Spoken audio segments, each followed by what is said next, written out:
reason for all to smile at the old stadium just off the lake as Bobby Ojeda started against the first-place Blue Jays in Toronto with no time to salute Bobby O. The Jays with a pennant race to worry about. Crowd of 25,000 gave him the standing ovation. He certainly was appreciative. His wife Ellen in attendance, embracing the witted Patty Olin. To the game, top of the first inning, Devon White leading off for Toronto. He's on first. Then Roberto Alomar steps up, and he smacks his 12th home run out of the ball yard to left field. So the Jays led by a score 2-0. Very next batter, that's Paul Molitor, and you're rooting for Ojeda still, facing Molitor. Well, Molitor wasn't rooting. He's rooting for a home run. He gets it deep to left center field. His 18th home run on the season, 82 RBIs in the year. So the Jays led 3-0. Not exactly the start Ojeda wanted. Ricky Henderson again sat this one out. Still picking up some tips from Molitor. Ojeda, though, would settle down. Here he gets Darnell Cole swinging. To the 6th inning we go. Bill Wirtz on in relief. John Olerud takes him out of the yard. His 21st home run of the year. Jays win it 4-1. Dwayne Ward picks up save number 32 on the year. The complete line on Bobby O. 5 innings, 3 runs, 7 hits, 1 strikeout, no walks, and some relief. This was, it was important to me. This has been my goal ever since I decided to come back and to pitch here and to start. I felt I owed it to the people of Cleveland who've been wonderful for me and all the families. And it was sort of repaying a debt for what they helped us and are helping us go through. The results, I didn't go out there just throwing my glove. I like to win still.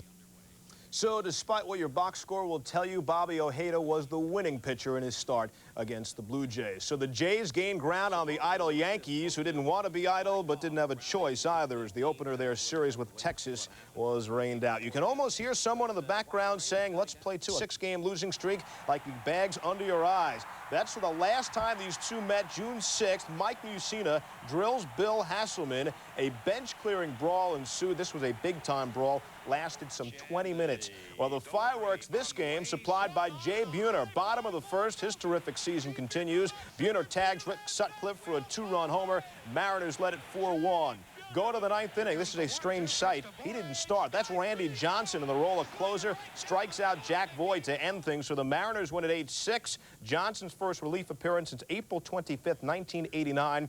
A span of 146 consecutive starts. This time around, no fight. A warning, though, was issued in the first inning after Sutcliffe hit Brett Boone. Also, like Randy Johnson doesn't throw enough pitchers. 100 for the Angels in Anaheim. Top first, Mickey Tettleton to left, and Luis Polonia is there, and he will boot it. Fielder scores. Alan Trammell also scores. Tigers up 3-zip. Dan Gladden shows Polonia how to play the field, robbing Chili Davis of an extra base hit. Bill Gullickson facing Chili, who was 7 for his last 42.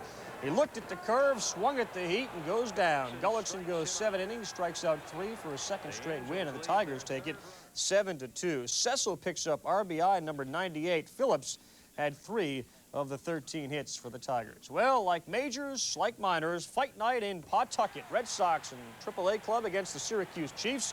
Chiefs catcher Greg O'Halloran hit by a pitch, and that's what starts this whole mess. 6 players get ejected, 3 from each club.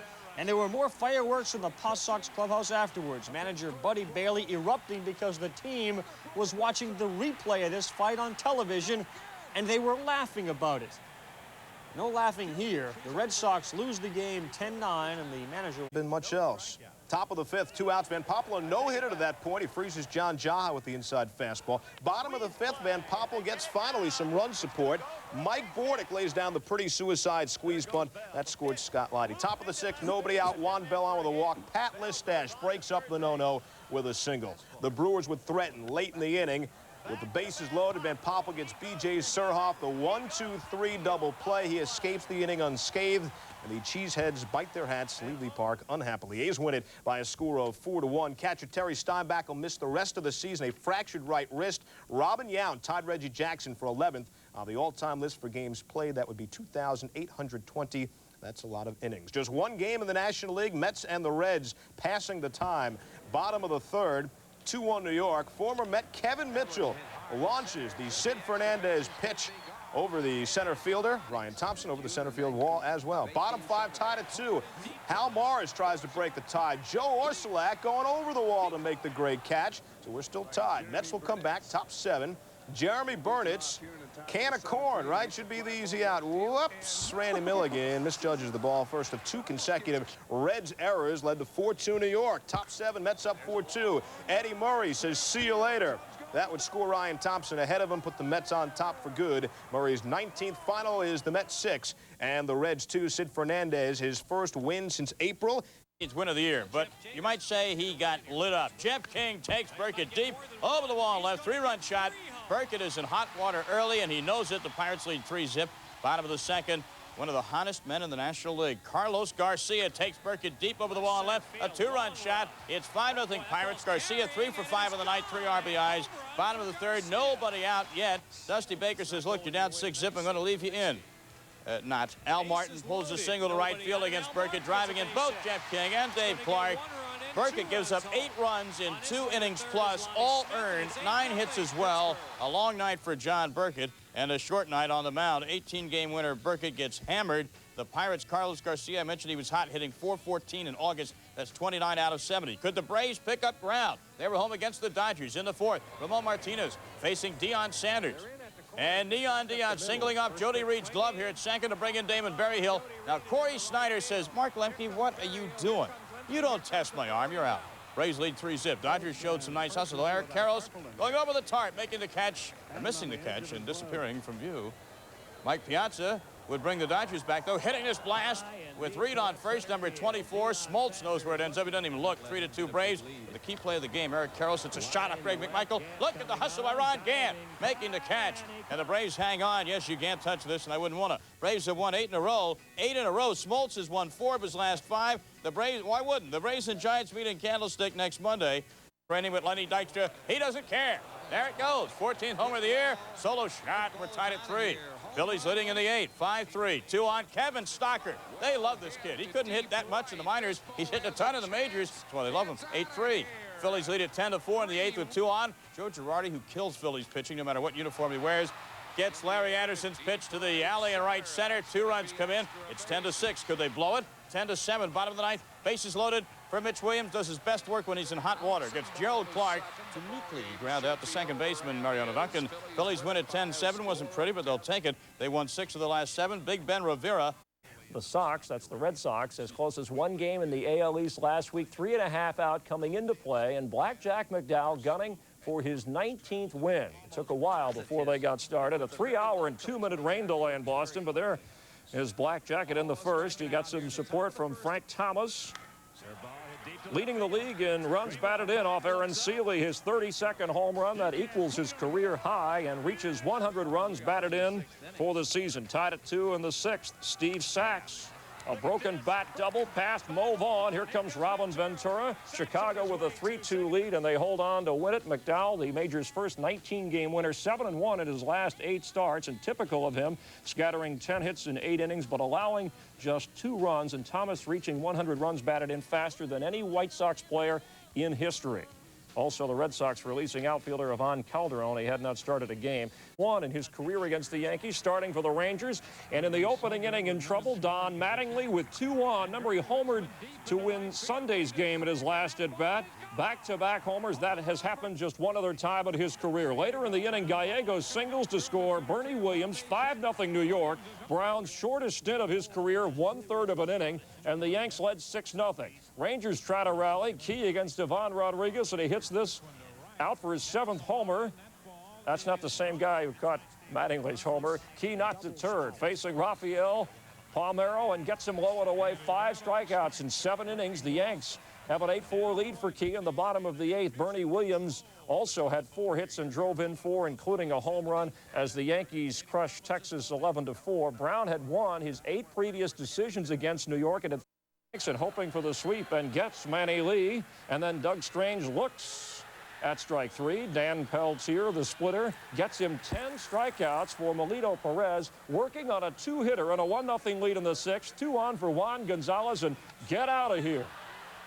36th home run of the year. Ties him for the major league lead. And look at that, with 420 feet and 6 inches. And the Rangers are leading 3-1. It was a 3-2 game with 2 out in the ninth. Wade Boggs up there, and Tom Henke gets him for his 28th save. Bernie Williams, by the way, does have the hitting streak going to 16 games.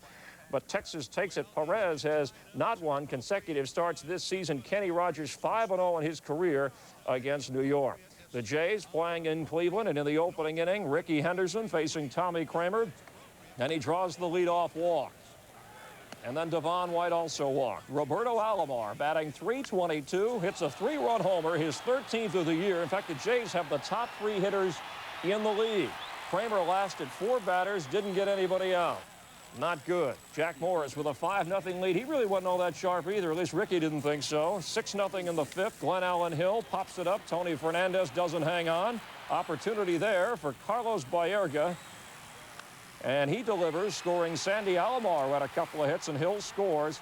Jack Morris wins, but another rough outing. 5 innings, 8 hits, 4 runs. Every Blue Jay had at least 1 hit. Toronto 19 games above 500 for the first. He's a right-handed batter. Look, he's batting left-handed, exposing that right arm to the pitcher. That a good idea? I don't think that's a good idea. He doesn't care, but I think he grounded out the first. Top of the 8th, Reds leading 4-zip, 2 outs. Mets trying to rally. Bobby Bonilla, who's had a good year offensively, singles in the right center. But then he does something I can't believe. He tries to stretch this routine single into a double. Is that a good idea? I don't think it's a good idea. Greg Tubbs throws him out, and Greg Tubbs leads off the next inning, and you know what's going to happen. Yes, there it goes in the bottom of the 8th. The line drive to left center, gone. His first major league homer for the 31-year-old rookie. Good for him.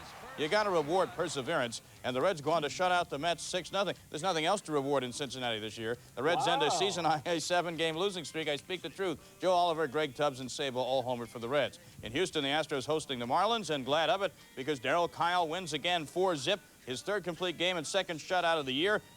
Andy Bennis on the hill got touched up early. 2nd inning, 1-zip cards, 2 on for Ray Langford, who doubles down the line. Gilkey and Smith score. And the Cardinals eventually would get 5 runs in an inning to go up 5-0. Padres storm back. 2nd inning, Guillermo Velasquez single up the middle. Tony Gwynn scores, so does Plantier. It's 5-3. The Pods would make it 5-4 before the inning ended, but the Cardinals later put it away as Langford homers to right center field. Number 5 on the year. That made it 6-4, and the Cardinals go on to win it 8-4. Langford had 3 RBIs. Bob Tewksbury wins his 4th decision in on Tuesday night. Jose Lean looking good in the field, doesn't he? Almost always. Bottom of the 1st, Dave McCarty's grounded to second. Lean the diving stab, and he starts the DP. Then it's Jose Lean again. McCarty a liner to the middle. Check out the stab and the spin, and he gets his man. Top of the 2nd, no score. 1 on for former Twin Gary Gaetti, and the G-man goes deep. 2-run shot, and it is 2-0. Kansas City. Bottom of the 8th, bases loaded for the Twins, trailing 3-2, and Jeff Montgomery gets Chuck Knobloch on the comebacker. That's why he makes the big bucks. Yes, Father Time, maybe running out of the Twin season, or somebody. Chris Haney, by the way, picked up his 1st win since July 20th. The M's facing Fernando, and he looks marvelous with his solo shot. The M's lead it by a count of 1-zip. Now the game tied at 1, top of the 5th. The Mariners walk Brady Anderson intentionally. That loads the bases and brings up Mark McLemore. They say never load the bases intentionally. This is why. McLemore singles to right. Hewlett scores. Reynolds scores, beating the throw. 3-1 Orioles. Baltimore looking good. But then Valenzuela left. Alan Mills arrived. And Brett Boone singles to right. Ken Griffey scores. Jay Buhner scores. It's 4-3. And Johnny Oates is wondering what he has to do to get his team off the schneid. Ever since they left the friendly confines of Camden Yards, they've been terrible. Losing 8 in a row, Seattle wins at the Mariners. Carsey wins his major league debut. Mike Aldrete had 3 RBIs, Brent Gates 2 for the victorious Oakland A's. The Tigers, their pennant hopes on life support in Anaheim against the Angels. 4-zip Detroit when we pick it up. Tigers' Tommy Bolton on the hill facing Tim Salmon, and Salmon goes fishing for a high fastball, takes it deep. I had to use that. His 25th of the year. Quit moaning there, Myers. Tigers lead cut to 4-2. To the 5th inning, runners on 1st and 2nd. Cecil Fielder says, look, Frank Thomas, you passed me in the RBI chase. I got to tie it up. And he singles, actually doubles down the left field line. Gladden and Travis Fryman score, and now Cecil Fielder and Frank Thomas are tied at 100 RBIs each, and the Tigers